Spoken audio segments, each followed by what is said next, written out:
Astaghfirullah. Bismillahirrahmanirrahim. Assalamualaikum warahmatullahi wabarakatuh. Alhamdulillah wassalatu wassalamu ala Rasulillah wa ala alihi wa sahbihi wa mawalah wa la hawla wa la quwwata illa billahi wa ba'du. Alhamdulillah, segala puja dan puji hanya milik Allah subhanahu wa ta'ala. Salawat dan juga salam tetap kita hadiahkan kepada Rasul kita Nabi besar Muhammad sallallahu alaihi wa ala alihi wasallam. Hadirin dan hadirat yang dimuliakan Allah subhanahu wa ta'ala, tema di malam hari ini tema yang ringan saja, khususnya kepada calon-calon duat, calon-calon dai. Ada peristiwa besar dalam sejarah yang bisa kita petik khususnya bagi para duat. Peristiwa yang merupakan mukjizat besar bagi Nabi SAW. Peristiwa itu disebut dengan peristiwa Isra dan juga Mi'raj. Di sini ada pelajaran, nanti kita akan fokuskan kepada calon-calon duat. Ma'asyiral muslimin yang dimuliakan Allah subhanahu wa ta'ala, peristiwa Isra Mi'raj ini menjadi polemik para ulama tentang kapan terjadinya. Ada yang mengatakan bahwa peristiwa ini terjadi di bulan Rabiul Awal. Ada yang mengatakan bahwa peristiwa ini terjadi di bulan Rajab. Ada juga yang mengatakan bahwa peristiwa ini terjadi di bulan Ramadan. Tapi yang masyhur bahwa peristiwa Isra dan Mi'raj itu terjadi di bulan Rajab. Tapi kita tidak bisa memastikan. Dan kita tahu bahwa peristiwa ini terjadi antara tahun ke-11 dari kenabian Nabi kita Muhammad sallallahu alaihi wasallam. Ada yang mengatakan terjadi tahun ke-12, artinya 1 tahun sebelum hijrah Nabi sallallahu alaihi wasallam.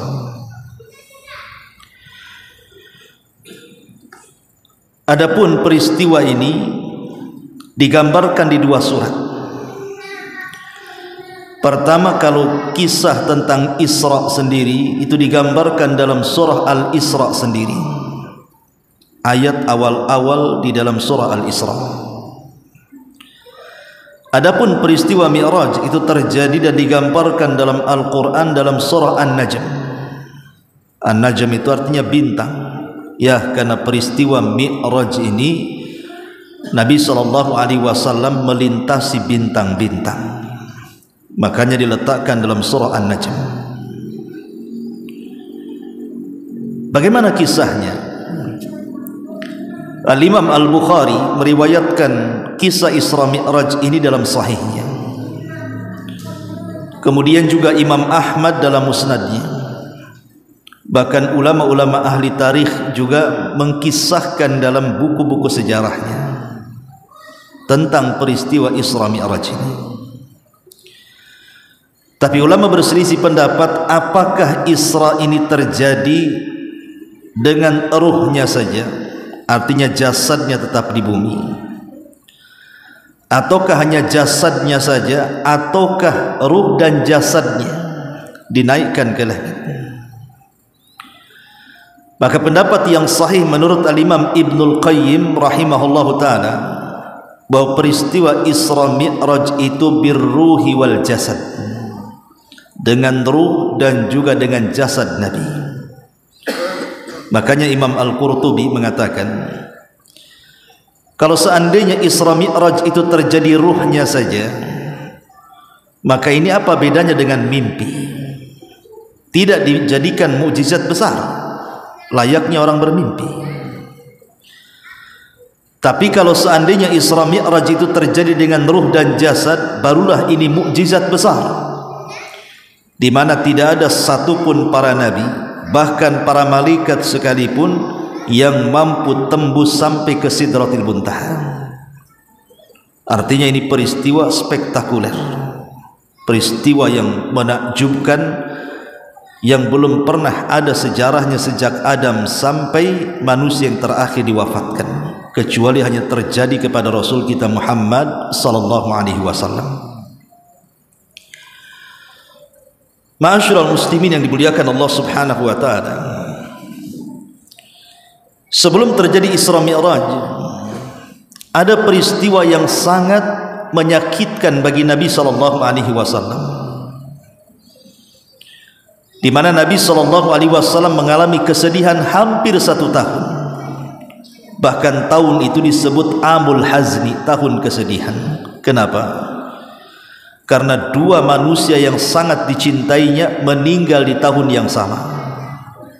Pertama Abu Talib, paman Nabi sallallahu alaihi wasallam, dan yang kedua istri beliau Khadijah bintu Khuwailid radhiyallahu anha.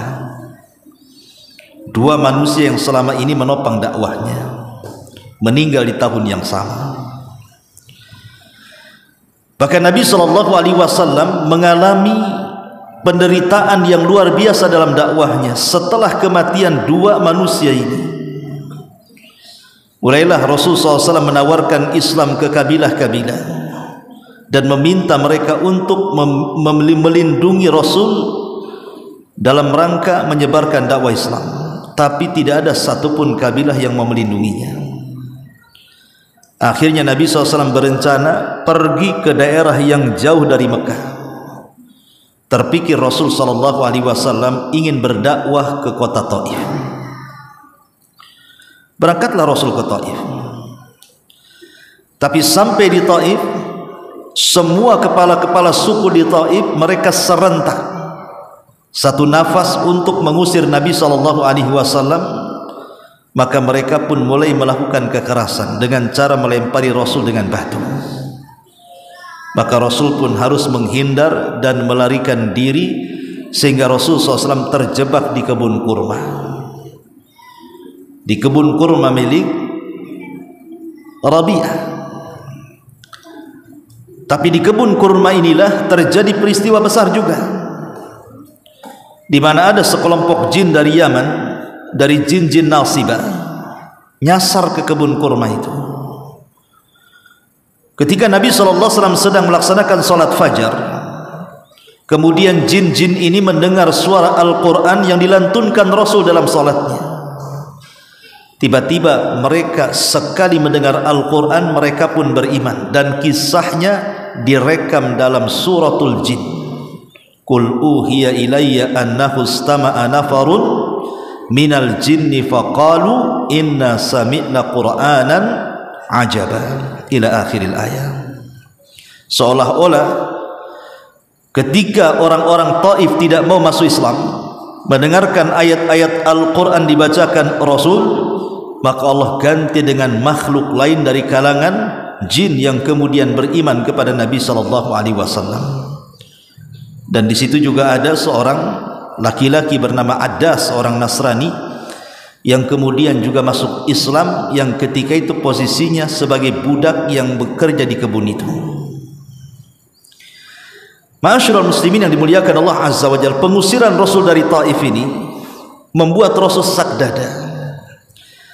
Walaupun dia berhasil masuk ke Mekah dengan jaminan, tapi Rasul tidak leluasa untuk berdakwah di kota Mekah layaknya dakwah sebelumnya.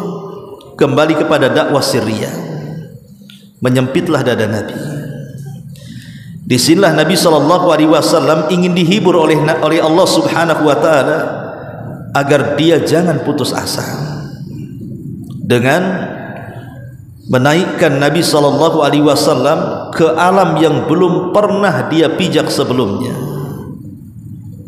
dinaikkan ke langit sampai ke Sidratil Muntaha. Bagaimana kisahnya? Ma'asyiral muslimin yang dimuliakan Allah Subhanahu wa taala, ketika Nabi SAW sedang tidur di Hatim, dalam riwayat di Hijr Ismail, dalam riwayat di rumah Ummu Hani. Jadi ada 3 riwayat.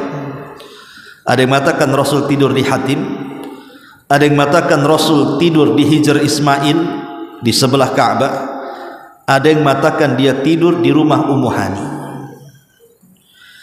Disitulah Jibril alaihi salatu wasallam membangunkan Nabi sallallahu alaihi wasallam, kemudian membelah dada Nabi sallallahu alaihi wasallam, mengambil jantungnya, kemudian mencucinya dengan air zam-zam di dalam bejana emas, kemudian memasukkan banyak hikmah di dadanya. Kenapa terjadi pembelahan dada dan berapa kali Rasul dibelah dada? Ada yang mengatakan 3 kali, ada yang mengatakan 2 kali. Yang mengatakan 3 kali pembelahan dada itu pertama ketika Nabi SAW berada di kabilah Bani Sa'diyah, ketika Rasul SAW berada di pangkuan Halimah Sa'diyah dan usia Rasul masih 5 tahun. Disitulah terjadi pembelahan dada. Kemudian ketika Nabi SAW berada di Gua Hira, sebelum Nabi SAW diangkat menjadi Nabi dengan turunnya surah Iqra bismi rabbikal ladzi khalaq, dan sebelum peristiwa Isra Mi'raj, Rasul dibelah dadanya. Ini yang mengatakan pembelahan dada itu terjadi 3 kali. Tapi pendapat yang kuat wallahu alam bahwa pembelahan itu cuma 2 kali. Pertama di usia Rasul 5 tahun di Bani Sa'diyah, di pangkuan Halimah Sa'diyah, dan yang kedua dalam peristiwa Isra dan Mi'raj Nabi sallallahu alaihi wasallam. Setelah kemudian Nabi sallallahu alaihi wasallam dibelah dadanya, maka Allah Subhanahu wa taala sudah mempersiapkan kendaraan untuk melakukan perjalanan spektakuler ini. Kendaraan itu disebut buraq. Dan buraq ini lebih kecil dibandingkan kuda, tetapi lebih besar dibandingkan keledai. Artinya di atas keledai, di bawahnya kuda. Tetapi sekali dipacu kakinya, langkahnya sejauh mata memandang, saking cepatnya. Dan buraq ini berwarna putih. Ada hadis yang lemah yang mengatakan saat Nabi SAW hendak naik ke atas buraq, buraq ini tidak mau dinaiki karena tidak kenal Nabi. Maka Jibril alaihi salatu wasallam marah kepada buraq dan mengatakan, "Ya buraq, diamlah engkau.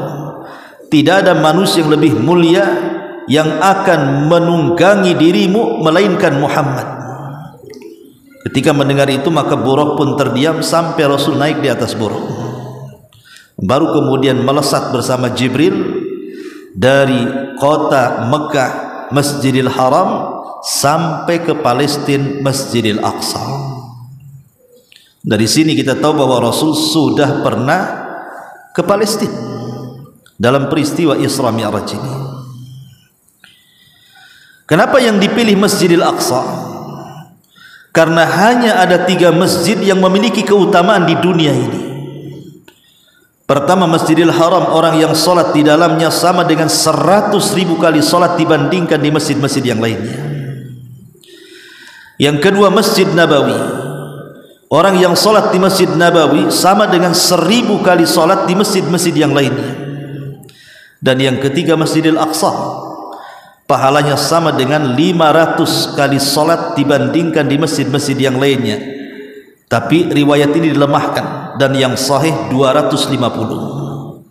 Jadi 1 kali sholat di Masjidil Aqsa sebanding dengan 250 kali sholat di masjid-masjid yang lainnya. Inilah riwayat yang sahih. Lah sampai di sinilah peristiwa yang disebut dengan Isra, dan itu digambarkan dalam surah Al-Isra di ayat pertama. Setelah Nabi SAW sampai di Masjidil Aqsa, rupanya Nabi SAW sudah dinanti oleh para nabi. Jadi para nabi datang dengan ruh-ruh mereka, kemudian digambarkan di belakang Nabi SAW, dan mereka meminta bahwa Rasul disuruh untuk mengimami mereka dalam salat. Kalau ada yang bertanya, lah Rasul aja belum sampai di Sidratil Muntaha, artinya belum ada kewajiban salat. Kenapa Nabi SAW bisa salat sebelum adanya perintah salat? Kalau peristiwa itu setelah terjadi Mi'raj, ya, karena sudah ada perintah salat. Tapi salatnya Rasul menjadi imam di belakang para nabi, wallahu a'lam bagaimana bentuknya, apakah digambarkan di belakang Rasul para nabi itu. Tapi yang jelas bahwa Rasul SAW mengimami para nabi itu sebelum peristiwa Mi'raj. Padahal salat itu diperintahkan setelah Mi'raj. Maka jawabannya adalah salat itu sudah diperintahkan sebelum adanya Isra Mi'raj, tapi belum diwajibkan. Rasul salat itu hanya 2 rakaat di pagi dan di petang hari. Baru setelah peristiwa Mi'raj inilah berlaku salat 5 waktu, sama dengan puasa. Puasa sudah diperintahkan di Mekah, Rasul sudah puasa, tapi diwajibkannya puasa itu pada tahun 2 Hijriah, setelah hijrahnya Nabi SAW. Lah setelah Nabi SAW salat di belakang para nabi dan Rasul, dari sinilah wajar kalau Nabi SAW dikatakan Sayyidul Anbiya'i wal Mursalin, pemimpinnya para nabi dan Rasul, karena dia menjadi imam bagi seluruh para nabi dan Rasul. Seolah-olah mereka mengatakan bahwa engkaulah wahai Muhammad menjadi estafet terakhir untuk meneruskan dakwah tauhid yang pernah didakwahkan oleh para nabi dan Rasul. Ya, karena dia nabi yang terakhir, kata Rasulullah, nabiyya ba'di, tidak ada nabi sepeninggalku. Maka sebelum kemudian Nabi SAW naik ke atas langit, ingat buraq itu hanya sampai di Masjidil Aqsa saja. Kemudian Rasul menambatkan buraq, lah tempat tambatan buraq itu konon hari ini dijadikan tembok ratapan orang-orang Yahudi. Dulu buraq itu ditambat di situ, di tembok itu. Tapi sekarang tembok itu menjadi tembok ratapan, dan orang Yahudi mengklaim itu bagian daripada Haikal Sulaiman. Ketika Nabi SAW hendak di-mi'rajkan, artinya mi'raj itu dinaikkan, maka tiba-tiba Jibril membawa 2 minuman. Pertama susu, dan yang kedua khamr. Tapi Nabi SAW memilih air susu, kemudian meminumnya dan meninggalkan khamr. Padahal ketika itu khamr belum diharamkan, masih boleh diminum. Karena pengharaman khamr itu terjadi di Madinah setelah hijrah. Tapi Nabi SAW tetap memilih susu dan meninggalkan khamr. Maka Jibril mengatakan, kalau engkau memilih khamr wahai Muhammad, maka engkau akan terfitnah, begitu juga umatmu. Tapi karena engkau memilih air susu, maka laqad hudita wa hudiyat ummatuka, engkau telah diberikan hidayah dan umatmu juga akan diberikan hidayah. Maka mulailah kemudian Nabi SAW melakukan Mi'raj pertama sampai di langit pertama, dihantar oleh Jibril alaihi salam. Ketika sampai di langit pertama, maka Nabi Jibril alaihi salatu wassalam mengetuk pintu langit. Kemudian dikatakan, man, siapa engkau? Maka Jibril mengatakan, ana Jibril. Waman ma'aka, siapa bersama engkau? Maka Jibril mengatakan, Muhammad. Awaqad uhiya ilaihi, apakah dia sudah diperintahkan untuk naik ke langit? Kata Jibril, na'am, ya. Maka pintu langit terbuka. Kemudian Rasul pun naik di langit pertama, dikejutkan pertemuan Rasul dengan Nabiullah Adam alaihi salatu wassalam. Maka Jibril mengatakan kepada Nabi SAW, salim ala Adam, ucapkan salam kepada ayahmu Adam. Maka Nabi kemudian menghampiri Nabi Allah Adam dan mengatakan, ya Adam, assalamualaikum. Maka Adam menjawab salam, wa alaikumussalam wa rahmatullahi wa barakatuh. Kemudian Adam mengatakan, marhaban bi abdin salihin wa ibnin salihin, selamat datang dengan hamba Allah yang saleh dan anakku yang saleh. Maka Nabi SAW melihat Adam apabila mengarah pandangannya ke kanan dia menangis, tertawa dan tersenyum. Apabila mengarah pandangannya ke kiri dia pun menangis. Maka Rasul bertanya kepada Jibril, kenapa dengan Adam? Maka Jibril menjelaskan, apabila dia menengok ke arah kanan, kenapa dia tersenyum dan tertawa? Karena dia melihat anak cucunya mereka masuk ke dalam surga. Tapi ketika melihat ke kiri, dia pun melihat dari anak cucunya ada dimasukkan ke dalam neraka. Itulah sebabnya Adam menangis.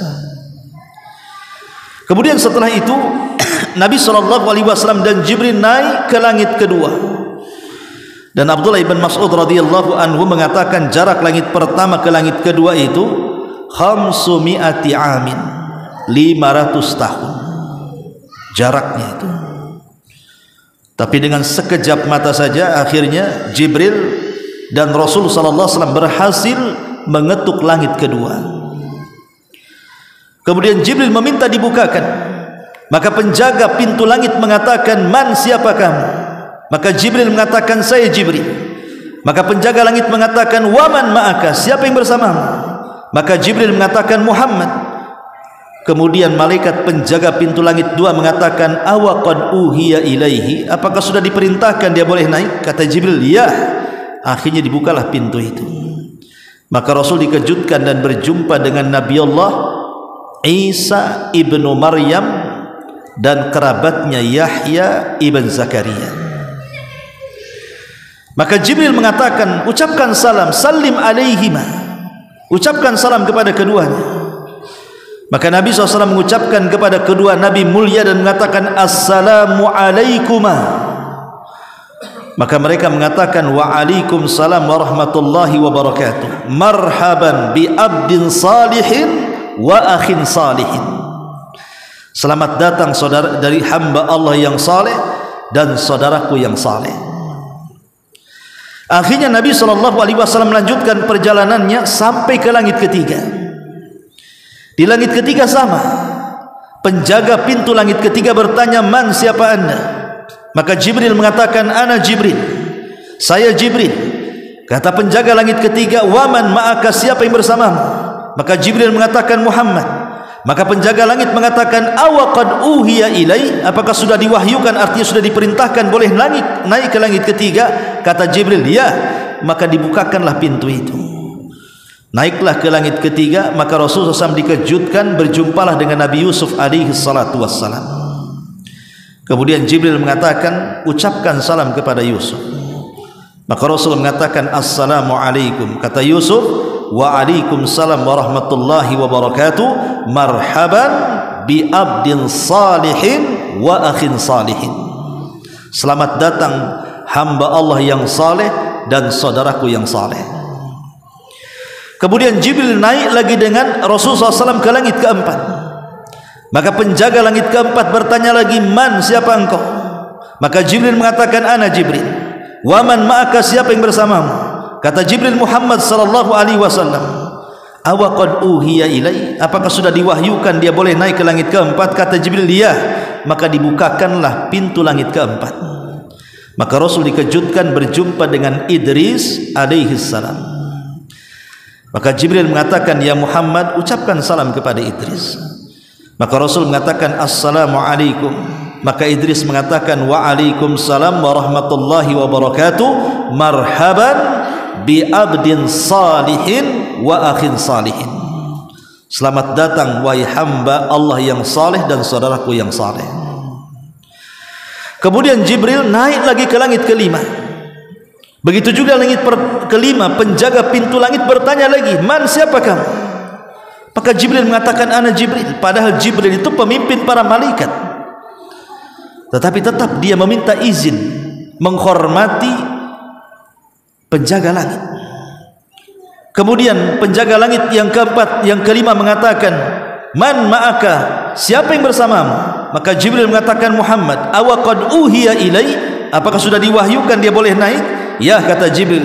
Maka dibukakanlah langit kelima. Maka Rasul dikejutkan berjumpa dengan Nabi Allah Harun alaihi salam. Maka Jibril mengatakan kepada Rasul, "Ucapkan salam kepada Harun." Maka Rasul mengatakan, "Assalamu alaikum."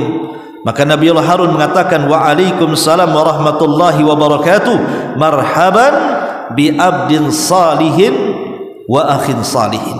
Selamat datang hamba Allah yang saleh dan saudaraku yang saleh. Kemudian Jibril naik lagi ke langit ke-6. Begitu juga dia meminta izin. Kemudian penjaga langit ke-6 mengatakan, man, siapa engkau? Kata Jibril, saya Jibril. Wa man ma'aka, siapa yang bersamamu? Dia mengatakan Muhammad. Awa qad uhiya ilai, apakah sudah diperintahkan dia boleh naik ke langit ke-6? Kata Jibril, ya. Maka dibukakan langit ke-6. Setelah naik ke langit ke-6, dikejutkan dengan perjumpaan Rasul dengan Nabi Musa, nabi yang paling masyhur dari nabi-nabi Bani Israel. Maka Jibril mengatakan kepada Rasulullah, salim ala Musa, ucapkan salam kepada Musa. Maka Rasul mengatakan, assalamualaikum ya Nabi Allah Musa. Maka Musa alaihi salam mengatakan, waalaikumsalam warahmatullahi wabarakatuh, marhaban bi abdin salihin wa akhin salih. Selamat datang hamba Allah yang saleh dan saudaraku yang saleh. Tiba-tiba Musa menangis. Maka Rasulullah SAW bertanya kepada Jibril, kenapa Musa menangis? Maka Jibril alaihi salatu wassalam menjelaskan bahwa Musa menangis dan dia pun mengatakan, sungguh ada seseorang anak muda yang datang belakangan diangkat menjadi Nabi dan Rasul, tapi umatnya memenuhi sorga lebih banyak dibandingkan umatku. Akhirnya kemudian Rasulullah SAW dengan Jibril diangkat ke langit yang terakhir, ke langit ke-7. Disitulah berjumpa dengan siapa? Nabi Allah Ibrahim alaihi salatu wassalam. Kata Rasul, tidak ada nabi yang mirip mukanya dengan diriku melebihi Ibrahim. Wajah Rasul persis seperti wajah Ibrahim alaihi salam, ya, karena Rasul adalah keturunan Ibrahim alaihi salam. Kemudian setelah itu Nabi SAW diajak oleh Jibril ke mana? Ke tempat Ka'bahnya para malaikat. Di mana tempat Ka'bahnya para malaikat? Di Baitul Ma'mur. Disitulah Nabi SAW melihat setiap hari ada 70.000 malaikat yang masuk ke Baitul Ma'mur, kemudian tawaf. Kemudian setelah tawaf mereka pun keluar dan tidak pernah kembali. Tapi besoknya datang malaikat yang lain dengan jumlah yang sama, 70.000, masuk kemudian tawaf, kemudian keluar dan tidak pernah kembali lagi. Begitu setiap harinya. Inilah firman Allah Subhanahu wa taala, wa ma ya'lamu junuda rabbika illahu wa ma huwa illa dzikra lil bashar. Wa la ya'lamu junuda rabbika illahu. Tidak ada yang tahu berapa jumlah para malaikat kecuali Allah Subhanahu wa taala. Kemudian Jibril mengatakan, aku tidak bisa mengantar dirimu. Sampai di sinilah aku bisa mengantar dirimu. Tiba-tiba Jibril beralih rupa menjadi bentuk aslinya. Itulah kedua kalinya Rasul melihat Jibril dalam bentuk asli. 600 sayap yang terbentang, di mana satu sayap Jibril saddal ufuk, bisa menutupi langit. Dan itulah sayyidul malaikah, pemimpinnya para malaikat. Maka Rasulullah SAW dibelikan rafraf. Rafraf itu semacam sayap, diletakkan sayap di pundaknya, kemudian diterbangkan ke langit. Jibril tidak bisa mengantar. Kemudian Nabi SAW melewati lautan yang sangat luas sekali. Lautan yang sangat luas di atas langit. Kemudian di atas lautan, disitulah ada arsy Allah Subhanahu wa taala. Di atas arsy itulah Allah Jalla fi'ula. Ar-Rahman 'alal arsy istawa. Yang Maha Rahman beristiwa di atas arsy-Nya. Lah Nabi SAW sampai di Sidratil Muntaha. Di atas Sidratil Muntaha itulah sorga. Indaha jannatul ma'wa. Fi Sidratil Muntaha indaha jannatul ma'wa. Sampai di Sidratil Muntaha, dan di atas Sidratil Muntaha itulah sorga. Dan ujung daripada sorga adalah arsy Ar-Rahman. Sebagaimana Rasul mengatakan, idza sa'altumullaha fas'alul firdausil a'la fa innahu a'lal jannah wa fawqahu arsyur rahman. Apabila engkau meminta sorga, langsung minta sorga firdaus, kan itu sorga yang paling tinggi. karena atapnya langsung Ars Ar-Rahman Allah Subhanahu wa taala. Ma'asyiral muslimin, lah di atas Sidratil Muntaha inilah Nabi sallallahu alaihi wasallam mendapatkan dua perintah, dua perkara. Pertama, perintah salat 50 waktu yang menjadi ujungnya menjadi 5 waktu, dan yang kedua, 2 ayat akhir daripada surah Al-Baqarah, amanar rasul, dan begitu seterusnya. Kemudian Nabi SAW turun kembali ke mana? Masjidil Aqsa. Kenapa ke Masjidil Aqsa? Kenapa Rasul tidak langsung saja ke Mekah? Karena pintu langit itu sejajar dengan Al-Aqsa. Makanya Rasul harus balik lagi ke Al-Aqsa.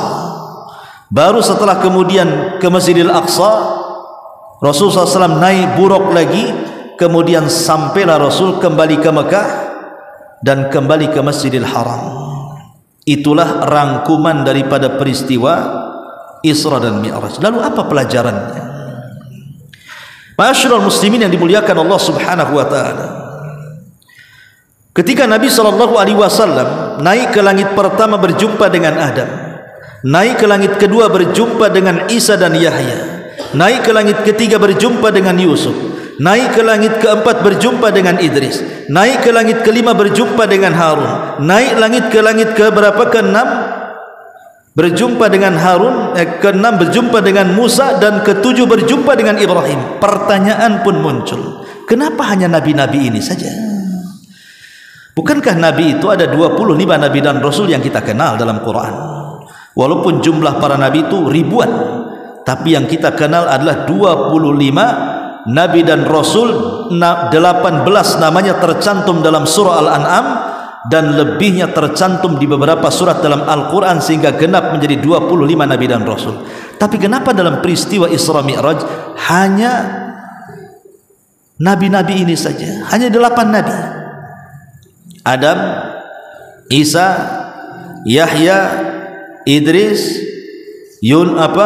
Yusuf, kemudian Harun, kemudian Musa, kemudian Adam. 8 nabi. Ada apa dengan 8 nabi ini? Kenapa dipertemukan dengan Nabi SAW? Disinilah bekal dakwahnya. Al-Imam At-Tayyibi rahimahullahu ta'ala, yang dinukilkan perkataannya oleh Al-Hafidh Ibn Hajar Al-Asqalani dalam kitabnya Fathul Bari, menjelaskan kenapa Nabi SAW dipertemukan dengan Adam.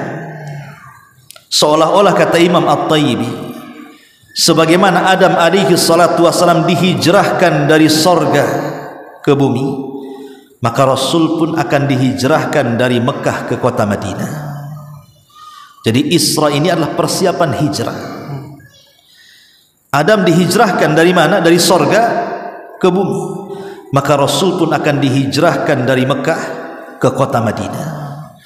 Artinya Rasul SAW akan membuka sejarah baru yang sebelumnya belum pernah terjadi. Karena dengan hijrah, kaum muslimin yang lemah akan menjadi kuat. Dengan hijrah, kaum muslimin yang tidak punya negara akan punya negara.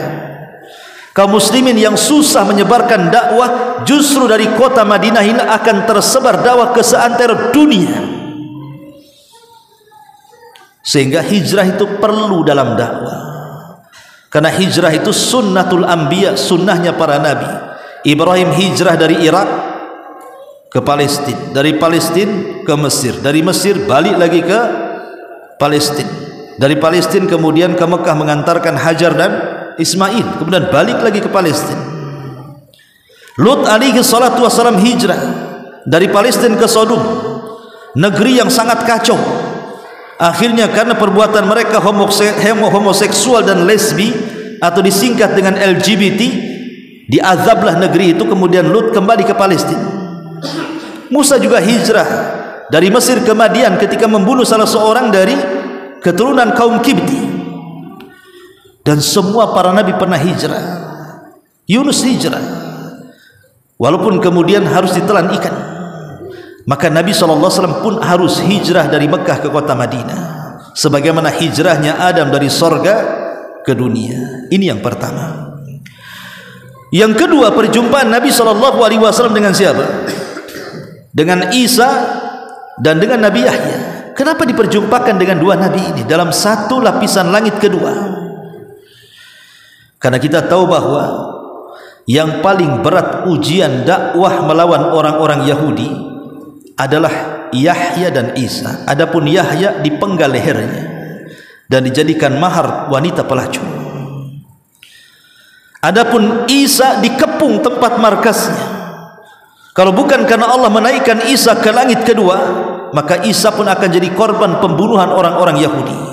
Seolah-olah perjumpaan Rasul dengan Isa dan Yahya ini mengatakan bahwa engkau akan diuji dengan orang-orang Yahudi di kota Madinah.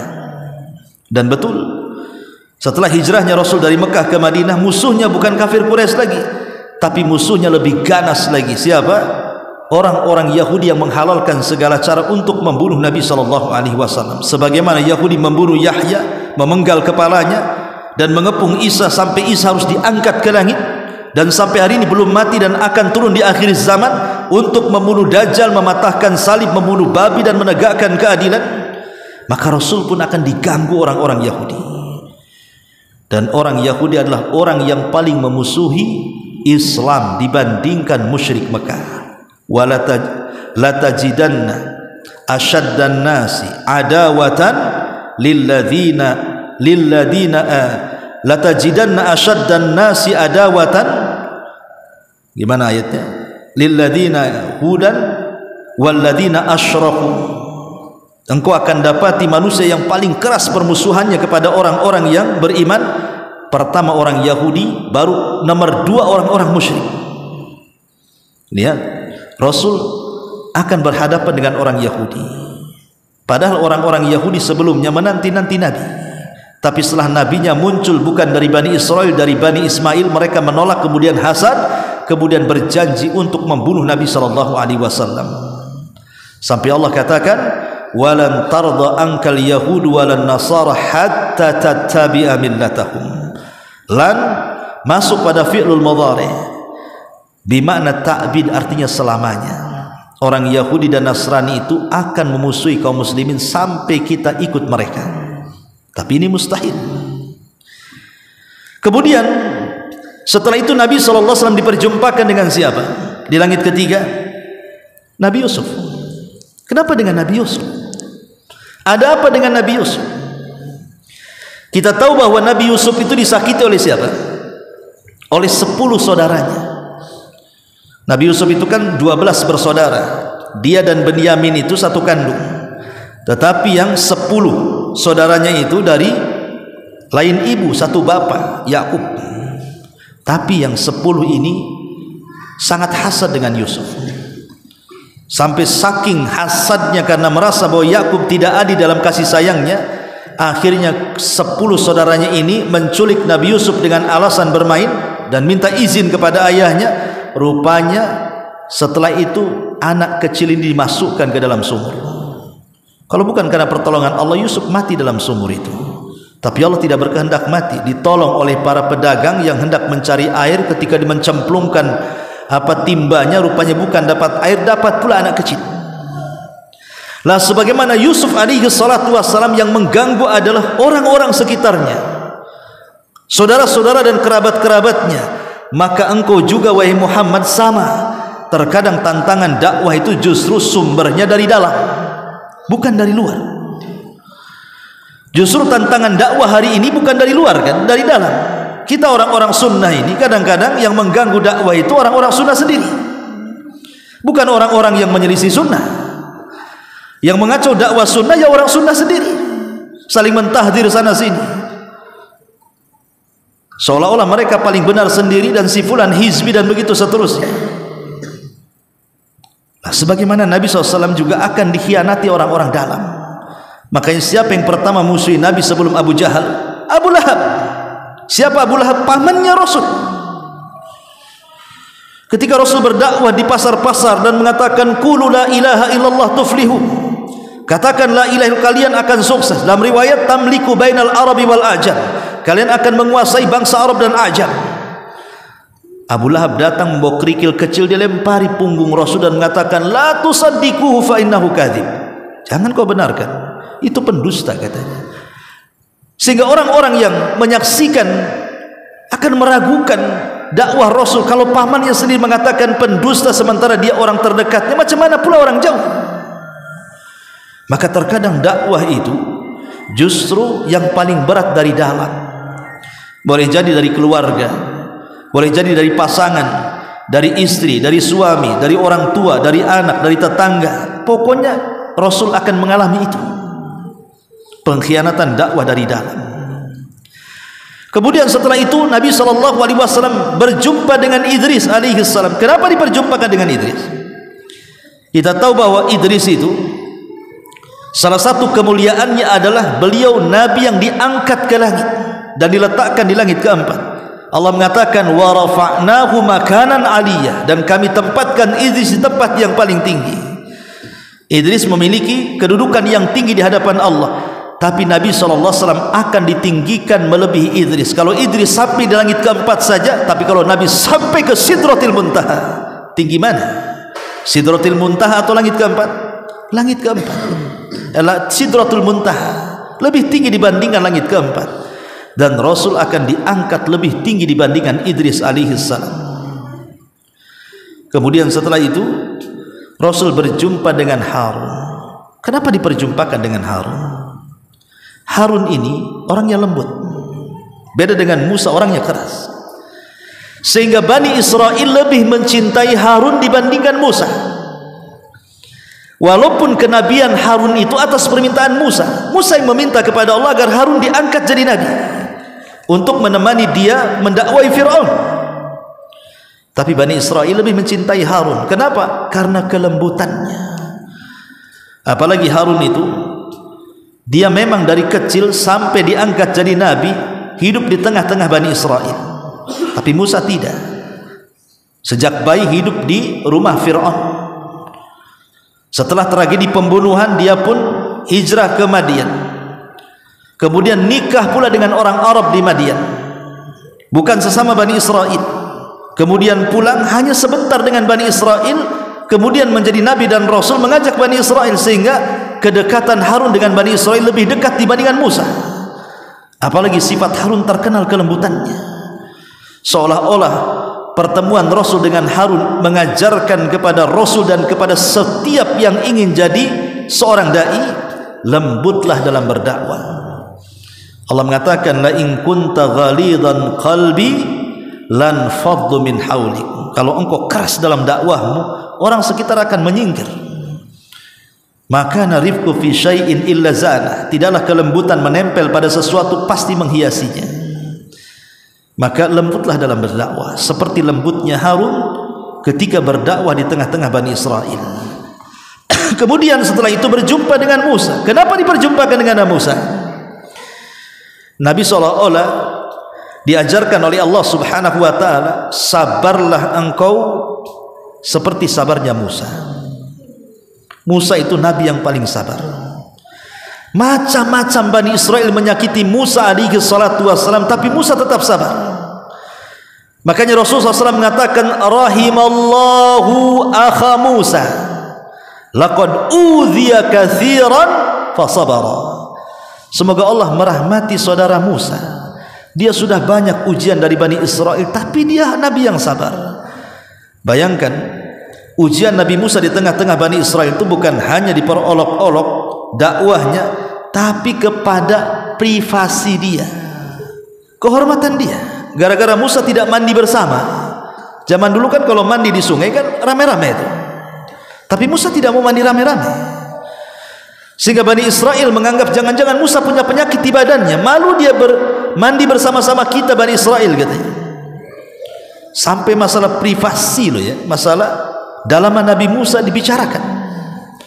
Akhirnya Allah Subhanahu wa ta'ala membela nabinya, man adali waliyan faqad adzantuhu bil harbi. Siapapun yang memusuhi wali-wali Allah, apalagi nabi, maka dia mengumandangkan perang denganku. Maka Allah membela Musa dengan cara apa?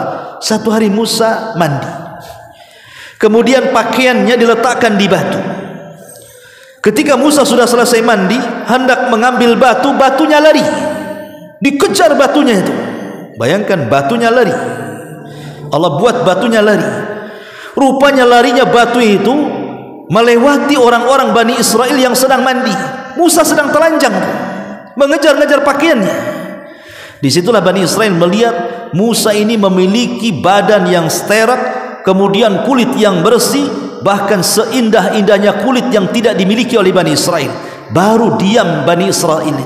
Sampai kepada masalah pribadi Bani Israel itu mencela Nabi Musa. Makanya Allah mengatakan kepada Nabi SAW dalam Al-Quran, fasbir kama sabara ulul azmi minar rusul. Sabarlah engkau Muhammad sebagaimana sabarnya ulul azmi dari kalangan Rasul. Sebagaimana sabarnya Nuh, sabarnya Ibrahim, sabarnya Musa, sabarnya Isa, tirulah sabar-sabar mereka. Kemudian terakhir, Nabi diperjumpakan dengan Ibrahim yang wajahnya mirip dengan Nabi. Seolah-olah karena Ibrahim yang membuat Ka'bah dari pondasi yang sudah dibangun sebelumnya, maka Ibrahim seolah-olah mewariskan Ka'bah kepada Nabi SAW, makmurkan Ka'bah itu. Alhamdulillah sampai hari ini umat Islam mengagungkan Ka'bah yang pernah didirikan Ibrahim, di mana setiap hari Ka'bah tidak sepi dari orang tawaf, baik umrah atau haji atau tawaf wada atau tawaf biasa. Ka'bah tidak pernah sepi, tidak pernah sepi, kecuali kemarin masa corona saja. Tapi setelah itu sampai hari ini tidak pernah sepi. Siapa yang membuat Ka'bah? Ibrahim. Siapa yang memakmurkannya? Nabi kita Muhammad sallallahu alaihi wasallam. Inilah diantara rangkuman pelajaran Isra Mi'raj. Kenapa Rasul diperjumpakan dengan nabi-nabi ini?